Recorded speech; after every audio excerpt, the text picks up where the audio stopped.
Pozdrav svima i dobrodošli u novu epizodu podcasta Neizdrž. Ovaj podcast je deo projekta Ravnopravnost ne može da čeka, koji realizuje Fondacija Ana i Vlade Divac, a uz podršku Balkanskog fonda za demokratiju i ambasade Kraljevine Norveške u Beogradu. Moja današnja gošća je Dunja Jovanović. Dunja, dobrodošla. Ćao, hvala na pozivu. Ti si novinarka, aktivistkinja i osnivačica Udruženja za održive inicijative FFM platforma i autorka i voditeljka podcasta FFM. I mnogo mi je drago što si danas ovde i što možemo da pričamo na temu održive mode, šta je to sve održiva moda, šta ona nosi sa sobom i zato što su teme i ekologije i mode vrlo važne i iz aspekta rodne ravnopravnosti, to na mnoge načine. Ako krenemo sa modnog aspekta, ono je prosto, kako bih rekla, neizostavan deo našeg života, jer svi nužno smo obučeni, moramo da nosimo odeću, ali kakvu odeću nosimo i kako to utiče na našu sliku o sebi, ali i drugih o nama je takođe jako, jako važno. A ta neka slika koju mi imamo se negde kreira od strane modne industrije i medija koje njih podržavaju. Sa druge strane, kada govorimo sa tog ekološkog aspekta, istraživanja pokazuju da klimatske promene mnogo više utiču na žene, da su žene mnogo izloženije siromaštvu, da su one naravno zastupljene na manje plaćenim poslovima ili neplaćenim poslovima i kad uopšte govorimo o poslovima i o ženama u tekstilnoj industriji, njihov položaj je u suštini jako loš, a one su većinski te koje šiju tu odeću koju mi nosimo. Sa druge strane i to koliko naknadu one dobijaju za taj svoj rad, a opet i mi kao neko ko konzumira svu tu robu, da li ona bila odeća ili kozmetika, takođe moramo da razmišljamo i da kažemo u tim takođe kategorijama, jer su one jako važne, jer se taj koncept negde, da kažemo, loše odnosi na nas. Znamo za pink taxes, odnosno roze porez, gde jedan isti proizvod košta više ukoliko je, da kažemo, za žene, odnosno, ne znam, ako imaš brijač pa je on roze, on je za ženu, on je duplo skuplji od onog za muškarca koji je apsolutno identičan. I to je sve nešto što utiče na nas i na naše živote i tu nije kraj. I sad ovaj uvod je dugačak, a mogo bi da bude mnogo duži, jer stvarno ima mnogo tema koje se otvaraju kad je u pitanju i moda i ekologija i opet u kontekstu rodne ravnopravnosti, ali za početak bih voljela da nam kažeš kako je to sve krenulo kod tebe i ta platforma, FFM platforma koju si pokrenula i ko je to neizdrž bio da ne samo da pokreneš, nego kada pogledaš koliko ovde tema ima da izdržiš, da ne odustaneš. Da, i nekako samo se otvaraju, to je. Da. Pa ja sam, dakle, radila u modnim magazinima dosta dugo. Bila sam i na pozicijama i novinara i urednika i saradnika i kolumnistkinja. Sam bila bukvalno sve što možete da zamislite, što je kod nas može da se radi u modnim magazinima i nekako uvek mi je falio taj prostor, dakle, da se komuniciraju upravo ove stvari o kojima si ti pričala, jer modni magazini su fokusirani pre svega na prodaju, odnosno na reklamni prostor, ustupanje reklamnog prostora nekim komercijalnim saradnicima i prema njima se sadržaj i oblikuje. To je uglavnom i obeleženo u magazinima, dakle to nije nešto što je netransparentno, samo prosto zbog, kako da kažem, magazini su u nekom trenutku počeli da gube na čitanosti i da zapravo prestaju da budu na taj način samoodrživi, već su počeli da budu održivi na konto svojih komercijalnih sponzora. I to je mnogo uticalo na sadržaj koji smo mi svi pravili i na kraju krajeva i na nas koji smo radili u magazinima, koji smo, to da kažem, čak možda i nesvesno upadali u te neke cake i prilagođavali se samoj formi kreiranja sadržaja za tu vrstu medija. I meni je, dakle, uvek falio prostor da pričamo o industriji malo šire, jer kao ako se bavimo modom, zašto se upravo ne bavimo njenom ekonomskom stranom ili stranom radnih prava, koja su poprilično bitna, tiču se i ljudi kod nas. Dakle, i mi ovde imamo tekstilne fabrike i šijemo za inostrane brendove i stalno se priča o tim stranim investicijama i subvencijama, dakle, to nije ništa što je, iz čega smo mi ovde isključeni, tako da mene lično interesovalo da se bavim tim pitanjima i u tom nekom trenutku kada sam ja radila, dakle, po tim velikim izdavačkim kućama kod nas, za te teme nije bilo prostora. I sad neko me je skoro pitao kao kako si ti odlučila da budeš protiv kao toga. I sad ja ne mislim uopšte da sam bila protiv. Mislim da sam možda samo, neko da kažem, prepoznala da je ta tema važna malo pre nekih urednika koji su u tom trenutku bili iznad mene. Možda nisu prosto imali svest ili nisu bili, da kažem, dovoljno upućeni u to, u važnost toga što ja pričam u tom trenutku. To se sada i menja, to vidimo, dakle, da i tema počinje da bude zanimljivija nekim i modnim magazinima i drugim dnevno-političkim novinama, jer ja sam u tom trenutku, kad nisam, dakle, imala podršku od urednika u modnim magazinima, se obratila ovim nekim koji su se bavili, da kažemo, tim političkim temama. Ni oni u tom trenutku nisu imali sluha za to što sam ja htela da radim, pa sam ja zapravo pokrenula svoj mali medij, FFM podcast, zajedno sa koleginicom Marijom Radaković, koja je, ona, dakle, nije direktno radila u modnim magazinima, ali jeste sarađivala isto kao kolumnistkinja ili spoljna saradnica za razne neke rubrike i znala sam da i nju zanima da delimo prosto ljubav prema što modi, što prosto radnim pravima i na kraju krajeva Marija je i ekonomistkinja, tako da se i razume u taj deo, ne samo modne industrije, nego generalno, pa smo htele prosto da pričamo o tome. I prvo je bila ideja da podcast ima 6 epizoda i da to bude taj neki mini ciklus i da se na tome završe, međutim upravo ono što si ti rekla, teme su samo nastavile da se nadovezuju jedna na drugu, da se stvara prostor za priču o svemu i svačemu i na kraju bilo je neviđeno interesovanje, što je bilo, dakle, na iznenađenje i mene i Marije, a čini mi se i malo šire javnosti, niko to nije zapravo, da kažemo, ni prepostavljao da takve neke suštinski za našu scenu nekomercijalne teme u tom trenutku mogu da budu zanimljive ljudima, ali evo neka i ovo mesto bude prostor da možda ohrabrimo neke ljude koji žele upravo da se bave nekim atipičnim sadržajima, da ne čekaju da se prostor napravi, nego da ga kreiraju sami. Kao što se najčešće dešava i da nekako se shvati da mi nismo protiv nečega. To je nešto se stalno pojavlja, da ukoliko ukažeš na neki drugi aspekt, na neki drugi ugao, da se odmah to vidi da si ti protiv nečega. U stvari je poenta da to nešto se poboljša i da se prosto pogleda sa raznih uglova. Posebno kada govorimo i ekologija i moda su stvari koje se stvarno jako brzo menjaju. Yes. Mislim, u smislu da se pojavljuju, ne znam, i novi materijali i tako dalje, zašto se o tome ne bi znalo, zašto bi se stalno radilo, mislim, prosto po onoj nekoj staroj matrici, tako da je jako dobro što pričamo danas o tome. Koje su, recimo, neke teme koje vi obrađujete u podcastu, ne samo u podcastu, nego uopšte na platformi? Da. Podcast je kasnije prerastao, dakle, u platformu. Mi smo nekako shvatila da je važno da se obraćamo različitim ciljnim grupama. Pa, dakle, podcast je u tom trenutku 2018. kada smo mi krenuli da radimo, imao vrlo jednu, da kažemo, suženiju ciljnu grupu od one koja je ona danas. Mislim, nekako tek od 2020. podcast kod nas krenuo da se razvija u smislu da je neka šira zajednica počela da sluša podcaste, da su oni počeli da se razvijaju, da nastaju raznorazni, pa evo mi sad imamo 2 godine kasnije, od te 2020. baš veliki broj podcasta u Srbiji na razne teme i kroz razne formate, što je meni baš drago, jer mislim, ja sam deo te zajednice i mogla sam da primećujem i kako se ona razvija.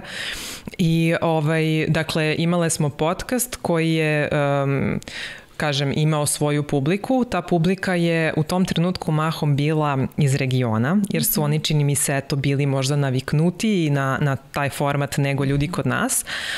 Pa smo onda mi kontaktirale Nenada Radojevića sa Beogradske nedelje mode i pitali ga da zapravo organizujemo taj jedan dan održive mode u okviru Beogradske nedelje mode. I on je naravno pristao, podržao nas je, tako da smo mi tu počeli da organizujemo i te, da kažemo, fizičke manifestacije, panele, radionice, taj dan smo organizovali u saradnji sa Natašom Gligorijević iz Centra za održivi razvoj Srbije, koja je fantastična jedna žena i baš bih voljela da ljudi otkriju njen rad ako ne znaju do sad. Tako da smo mi zapravo počeli da širimo spektar naših aktivnosti, ne samo na podcast, nego i na društvene mreže, na komunikaciju na društvenim mrežama, dakle na panele, radionice, pa smo onda u saradnji sa drugim nevladinim organizacijama učestvovala na nekim projektima gde smo pravile neke alatke koje omogućavaju ljudima da primenjuju neke ekološke navike u svom svakodnevnom životu. Pravili smo te mape za donaciju odeće. Pa ne znam, bilo je tu svašta nešto zanimljivo i tako je zapravo se FFM iz podcasta razvija u jednu platformu koja se bavi i edukacijom, da kažemo, dakle dizanjem svesti o ovim problemima koje si ti na početku navela i s druge strane, dakle nekim praktičnim alatima koji svakome mogu da koriste, ko se zanima prosto za, ne znam, reciklažu, za, ne znam, neko solidarno poslovanje i slično. Ajde da negde objasnimo i šta znači to održiva moda. Da, pa mi, da bih mogla kažem šta je održiva moda, moram da kažem prvo šta je brza moda. Brza moda je dakle sistem po kom modna industrija danas posluje, koja podrazumeva veoma brzu proizvodnju, potrošnju i na kraju onda i odbacivanje odeće, jer je poenta dakle da taj ciklus proizvodnje i potrošnje bude što manji da bi se proizvodila nova odeća i dakle da bi se trendovi menjali, da bi mi kupovali što više odeće, jel? I sad nekako kad kažemo brza moda, ljudi uglavnom misle na ove jeftinije brendove, jer su oni pristupačni, međutim tu su i ovi skuplji luksuzni brendovi, dakle svi posluju po istom sistemu i taj sistem podrazumeva nažalost velike ekološke posledice usled prosto netransparentnog lanca proizvodnje i pored toga povrede radnih i ljudskih prava u tom lancu proizvodnje u kom najvećem broju rade žene i zato je zapravo to fast fashion pitanje vrlo feminističko pitanje i treća stvar je dakle posticanje te prekomerne kupovine kod svih nas koji konzumiramo modu i da smo mi došli do toga da smo mi danas hiperkonzumeri, hiperpotrošači i da kupujemo 400% više nego pre 20 godina. Pa tako je, zato što prosto te prebrze smene trendova, pojava influencera koji nam poručuju da konstantno moramo da nosimo novu odeću, praktično za jedno slikanje za društvene mreže i to rezultira velikim količinama otpada. Pored toga, dakle, najveći procenat odeće koja se danas plasira jeste od polijestera, koji je derivat nafte, vrlo sporo razgradiv kao bilo koja plastična kesa, to čini mi se da ljudi ne znaju. Da. Tako da, dakle, sva ta odeća koju mi tako brzo kupujemo i bacamo, završava na deponijama gde ostaje jako dugo. A odeća je u velikom procentu reciklabilna i postoje načini da se taj problem reši, međutim, zbog nedostatka informacija, nedovoljne edukacije i prosto ja i dalje mislim da je prostor za priču o ovim stvarima sužen. Mi ne vidimo baš neka napredna rešenja ovih problema. Sad održiva moda je dakle bi bila potpuna suprotnost ovom sistemu i usmeravanje cele industrije na nešto što je bolje. Održiva moda je jedan holistički pristup proizvodnji, potrošnji i na kraju krajeva odbacivanju odeće, dakle da ona ne završi na otpadu da će da stoji narednih 200 godina, nego da se uvede taj princip cirkularne ekonomije, odnosno da proizvod koji se proizvede kasnije može da se reciklira i da zapravo otpad ne postoji, odnosno da bude smanjen. Tu je sad interesantno, tu bi mogli možda da objasnimo onaj termin greenwashing, i onaj primjer sa patikama koji si mi ti pričala kako se prave sećaš se o čemu smo pričali, mislim da je to onako vrlo interesantno, onako vrlo plastično objašnjava ljudima šta znači u stvari greenwashing i to kad vidimo kao to je od nekog recikliranog materijala napravljeno. Da, pa sad kako je tema generalno ekologije u svetu postaje sve da kažemo, glasnija. Ne znam i dalje koliko se ljudi razumeju, ali počinje sve više da se priča o tome.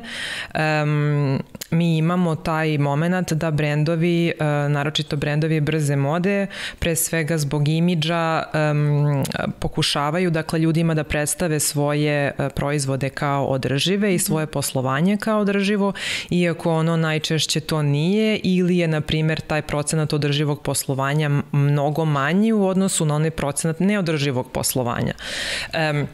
Pa smo imali, mislim, taj greenwashing, odnosno lažni zeleni marketing, kako se to kod nas prevede, postoje zaista mnogo primjera. Evo, u Velikoj Britaniji je skoro bilo sprovedeno to jedno istraživanje gde su analizirali zapravo kampanje modnih brendova u protekloj godini, znači samo u jednoj godini, gde su došli do tih rezultata da je u proseku 60% kampanja koje modni brendovi plasiraju jeste obmana. Dakle, greenwashing u proseku, što znači da neki brend obmanjuje 10%, a neki 95%, pa je 60%, dakle, prosek. Da.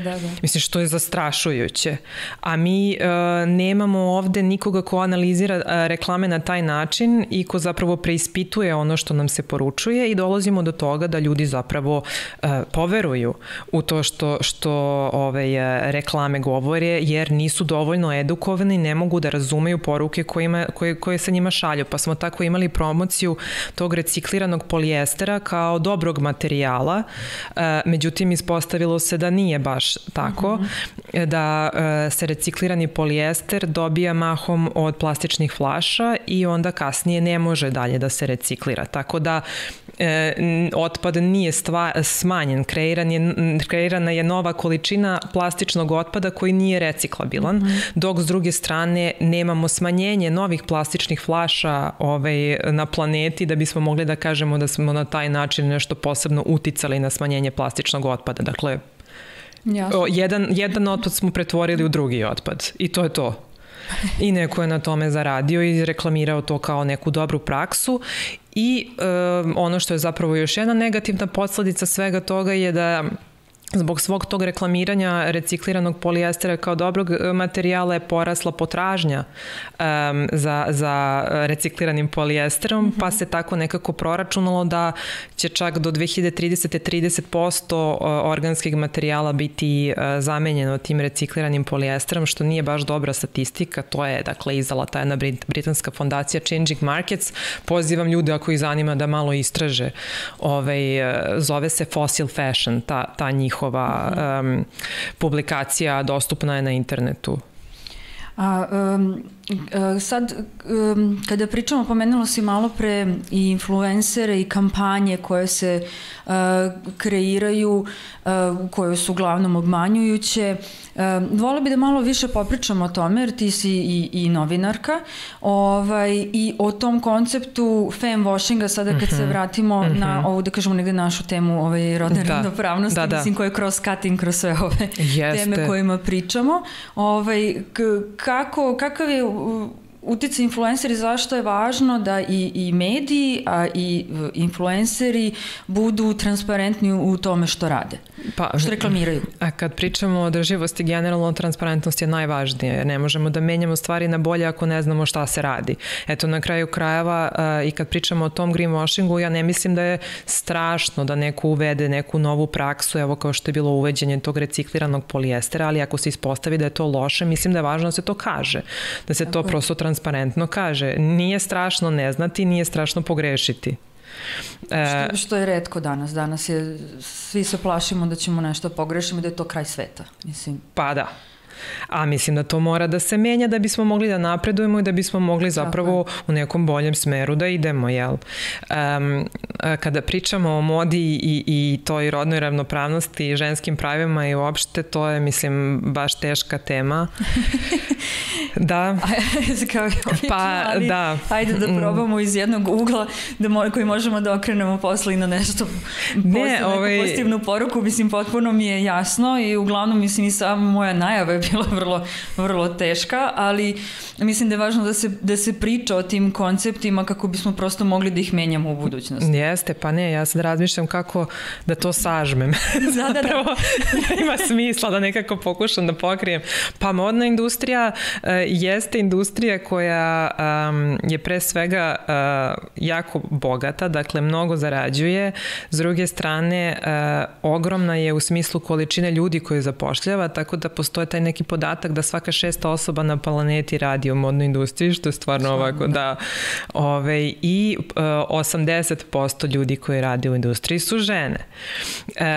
Sada mi kad pomislimo na modu, verovatno svima ono prvo što padne na pamet jesu, prepostavljam, manekenke ili neke žene koje rade po časopisima ili ne znam već i ja, a nisam baš sigurna koliko ljudi razmišljaju o radnicama koje šiju tekstil ili na primjer koje se bave poljoprivredom u smislu branja pamuka ili slično, ili na kraju bojenja tekstila ili pravljenja tekstila, jer to je sve lanac proizvodnje koji čini modnu industriju danas.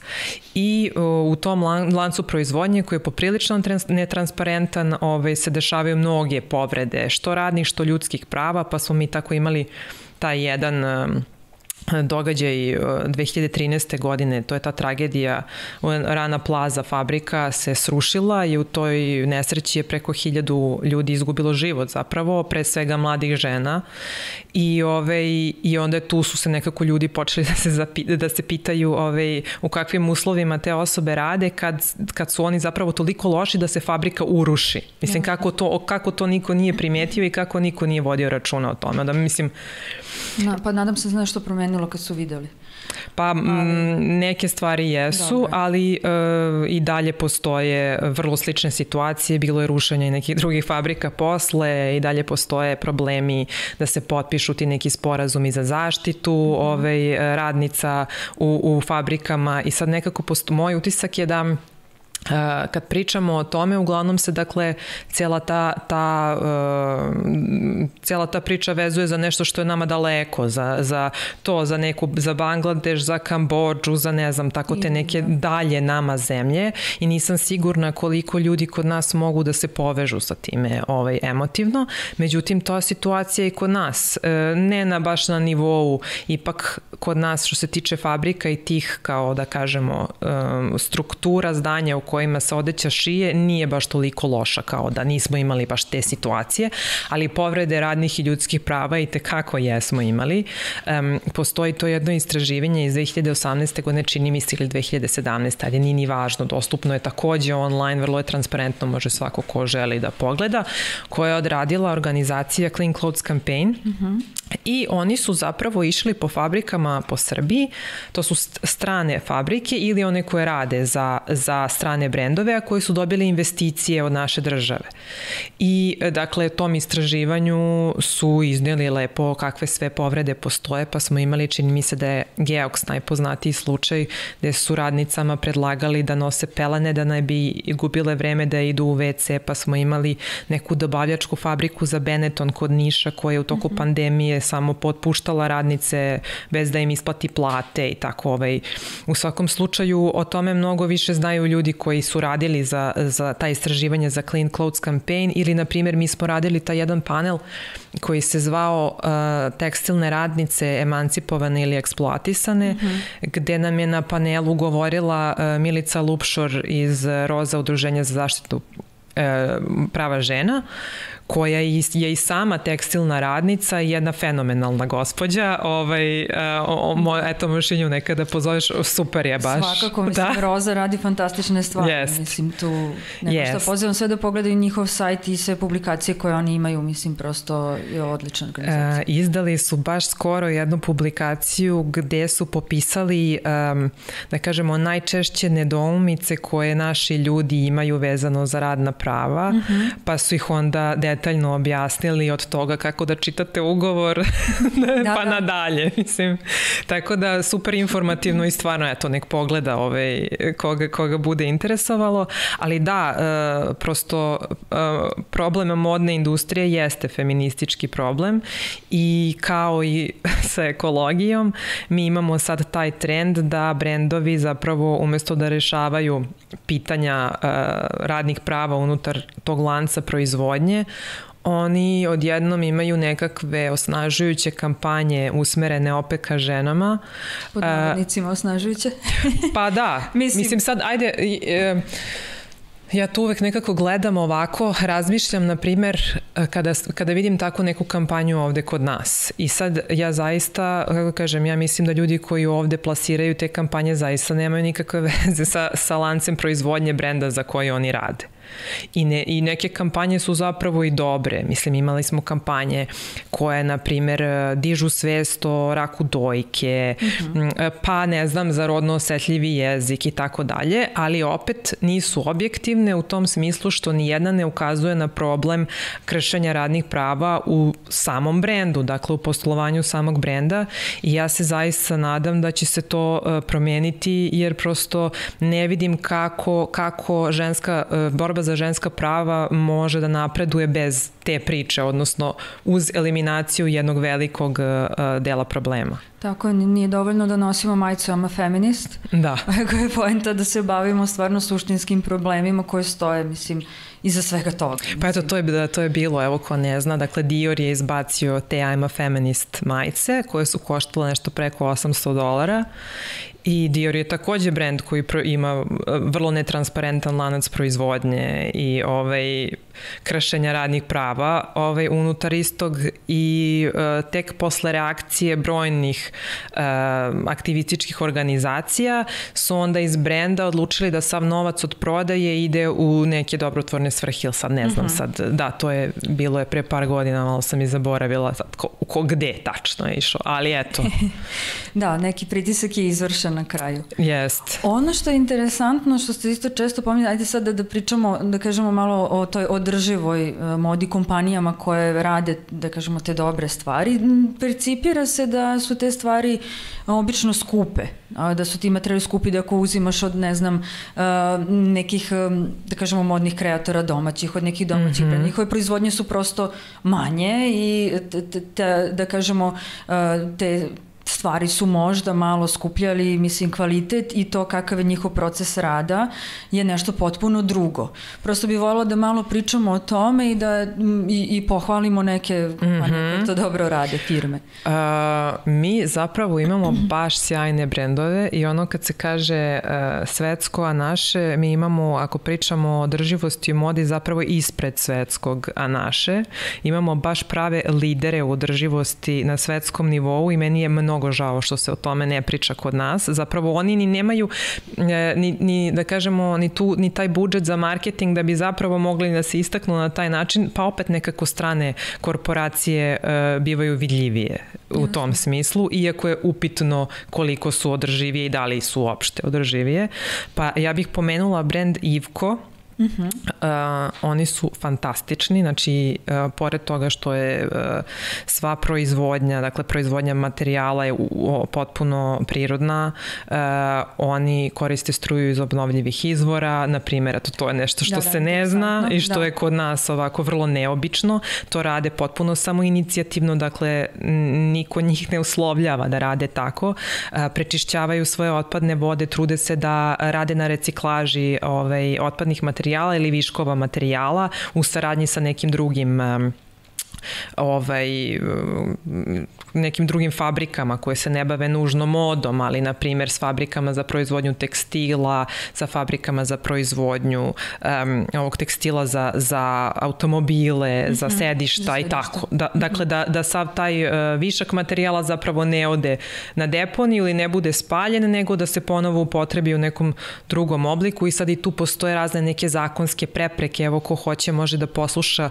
Mi smo radili tu jednu epizodu FFM podcasta baš sa Milošem Ivkovićem koji drži brend Ivko, koji je baš lepo pričao o svemu tome i kako oni rade i s druge strane koje su poteškoće da se posluje što je održivije moguće u Srbiji, jer prosto mi nemamo sistem koji podržava tu vrstu poslovanja. Možda bismo za kraj mogli da kažemo, kako bih rekao, u moru ovih raznih informacija i svih tih kampanja i svega što, mislim, mi smo stvarno mnogo stvari danas spomenule jako kratkom vremenskom periodu, ali i prosto nas stvarno bombarduju sa raznim sada. Sad, kako ljudi da znaju da je nešto greenwashing ili nije? Kako sada, mislim, prosto, kako da, mislim, kako bih rekla, mi onda često, mislim, se obraćamo i mladima negde pre svega, pošto to i jeste neka, mislim, neka populacija koja više sluša podcasta, da tako kažemo, ili im je prosto bliže. Kako da nekako, šta da gledaju? Mislim, ja kapiram da ne postoji jedna, onog sad kao ne postoji rešenje, ali kao šta da gledaju, kako da malo prosto promisle pre nego što nešto kupe i da to kao ne mora, da je važno da nešto traje, a ne da mi sad na nedelju dana kupimo nešto novo, što će završiti na nekoj deponiji, jer u suštini na kraju to će nas dočekati, mislim, na to isto deponiji. Ja bih samo pre toga voljela opet da se vratim na tu rodnu ravnopravnost, jer mi to nekako ima smisla za ovu tvoju priču.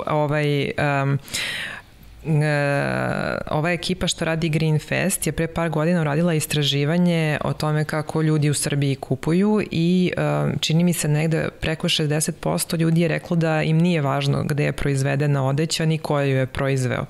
A pošto su to u najvećem procentu žene, ja bih ipak voljela da se osvrnemo na to i da istražimo dakle taj lanac proizvodnje i da vidimo koji brend je u tom smislu transparentan, na koji nije, odnosno da li radnice imaju zadovoljavajuće plate, odnosno nemaju ili u kakvim uslovima rade.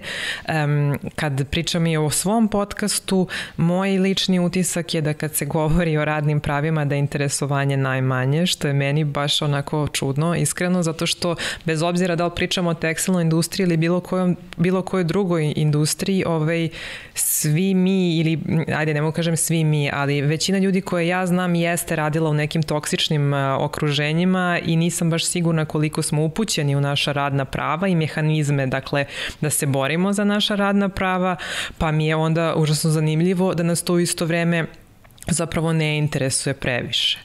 Tako da bih voljela da nekako vratim priču na to da se ljudi zainteresuju za pre svega lanac proizvodnje i da kupuju od brendova koji rade etički, dakle lepo plaćaju te žene koje šiju za njih. Sad da bi to bilo moguće, to, mislim, rade ljudi i žene kao što si ti iz, u suštini, nezavisnih medija. I vama je potrebna podrška i mislim da je važno i da se to pomene kako je uopšte u vama koji ste u nezavisnim medijima. Ja, da, teško je. To je baš jedna koleginica iz Hrvatske rekla kako kad radiš ovakve stvari nekako se podrazumeva da ih radiš pro bono, znaš, a da je jako važno da svaki rad bude plaćen. Da, i ja se nadam da će ta situacija biti bolja. Mislim da još uvek ljudi, kako da kažem, iako jesu sve više okrenuti i ka nezavisnim podcastima ili ka youtuberima i dakle raznim nekim kreatorima sadržaja koji ne zavise od neke izdavačke kuće ili bilo čega, mislim nisu vezani za nekog konkretnog donatora ili za brend ili za ne znam nija šta, kako kažem, imaju veću publiku, pa se nadam da će se promeniti i ta prosto situacija, da će biti više prepoznati. Jer nisam sigurna koliko još uvek to može kod nas da se razgraniči. To je za sad sve u jednom istom loncu. Ljudi ne prave neke naročite razlike. To kad kažeš podcasteri misle da smo svi mi isti, da se svi finansiramo na isti način. Uopšte nije tako. Mislim, ima baš raznih podcasta, ima nezavisnih, ima magazin, imaju svoje podcaste. Baš ima velike medijske kuće imaju svoje podcaste, brendovi imaju svoje podcaste. Sad, mislim, prosto tako je. I ovo kad smo pričali sad, kad smo pomenuli taj femme washing i zapravo i influencere i reklamiranje i mode i svega drugog na tim kanalima, uvek se nekako fokus stavlja na influencere, ali zapravo nisu oni sami. Mislim, i kod podcastera ima dosta tih skrivenih reklama i neobeležavanja reklama i to je isto nešto što ja uvek adresiram, jer prosto ako hoćemo da pričamo, da kritikujemo, onda moramo okrenemo od sebe. To je nekako jako važno. Tako da, opet kažem, upućujem publiku na to da prosto preispituje sav sadržaj, jer je puno toga netransparentno kod nas u medijima, pa tako i u nezavisnim medijima i u podcastima, i da gde god mogu, ako ih zanima, da pitaju da je nešto reklama ukoliko im se tako učini, jer mi prema, na primer, našem zakonu, prema zakonu o zaštiti potrošača, reklame sve bi morale transparentno da budu obeležene, tako da svakom ko konzumira sadržaj vrlo jasno bude da li je nešto reklama ili nije reklama. A mi danas imamo to i plaćanja gostovanja i raznorazne neke tu intermezzo reklame koje prosto nisu nikako obeležene. Jasno, i sada, evo, za kraj, kako ljudi mogu da podrže FFM platformu? Pa da, pa pre svega preko Patreona, mislim, to je taj naš kanal finansiranja i to je to.